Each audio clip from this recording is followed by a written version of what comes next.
Well, the latest now on the first ever prosecution of a person under Utah's 2012 Ag-Gag law. Prosecutors have now dropped all charges against 25-year-old Amy Meyer. Meyer faced a Class B misdemeanor charge for allegedly interfering with agriculture operations when she filmed practices taking place at the Draper slaughterhouse. On her blog, she described seeing cows struggle to be free, piles of horns, flesh being spewed from the chute on the side of the building, and sick cattle being carted away as if they were rubble.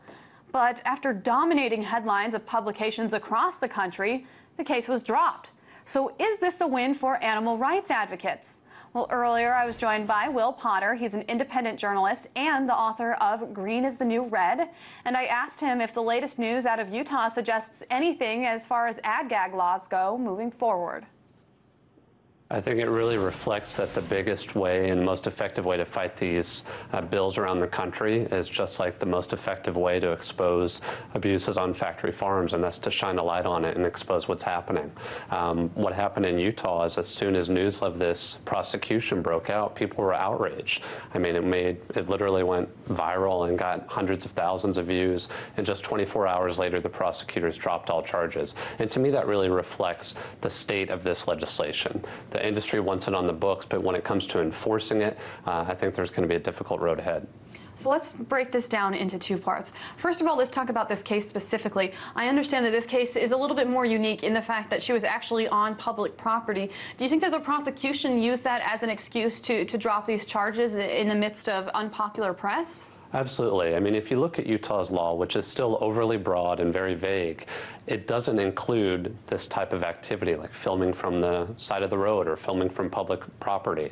It specifically says you have to be trespassing, among other things. So the law clearly could not apply. I mean, this was a losing battle. There's no way that Amy Meyer could have been convicted in court for this. But the real danger is the chilling effect this has. I mean, prosecutions like this, being arrested for, being prosecuted for filming from the side of the road makes other people afraid, and that's why these bills are so dangerous. Well, and let's talk about the other caveat to this. The owner of that meatpacking factory was actually the mayor of this Utah town. He is currently. So isn't that a conflict of interest? Absolutely, but it's the same conflict of interest we're seeing around the country. In Iowa, the very first ag-gag law that was passed in the last legislative session, the sponsors all had close ties to the agriculture industry. We're seeing a similar pattern with that in Pennsylvania and Tennessee, which is now considering a veto.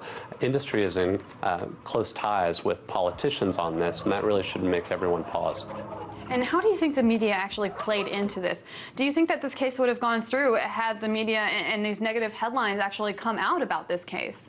I think that's very clear. I mean, if this media attention hadn't been there, the prosecutors would have moved forward. I don't think she would have been convicted. I don't think that would have been possible, hopefully. But she could have been tied up in the court system for a year and a half, going through this process, having it weigh over her, every day, facing potential jail time and fines.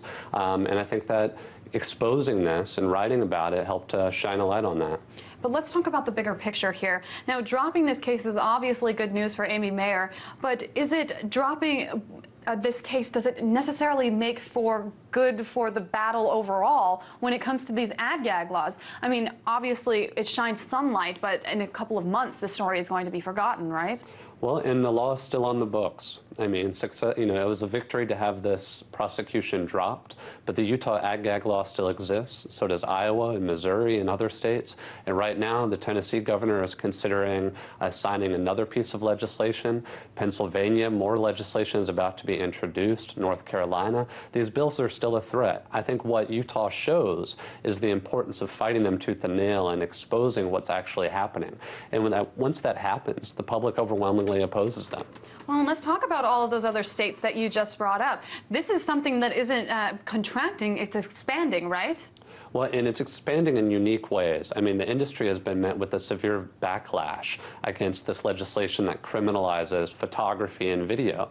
And what we're seeing now are new bills being introduced that don't even mention photography and also don't even mention factory farms and agriculture. In North Carolina, the bill is called the Commerce Protection Act. It includes every industry, not just farming. I mean, this is people who are working on auto assembly lines or tobacco plants. It includes all workers. What do you think that this says about the current state of industry in this country? I think what it really reflects is that the biggest threat to business as usual for any corporation in any industry is an informed public. And that's why the agriculture industry is trying to shut down opposition and keep consumers in the dark. All right, Will Potter, thank you so much for joining us. That was Will Potter, independent journalist and author of Green is the New Red.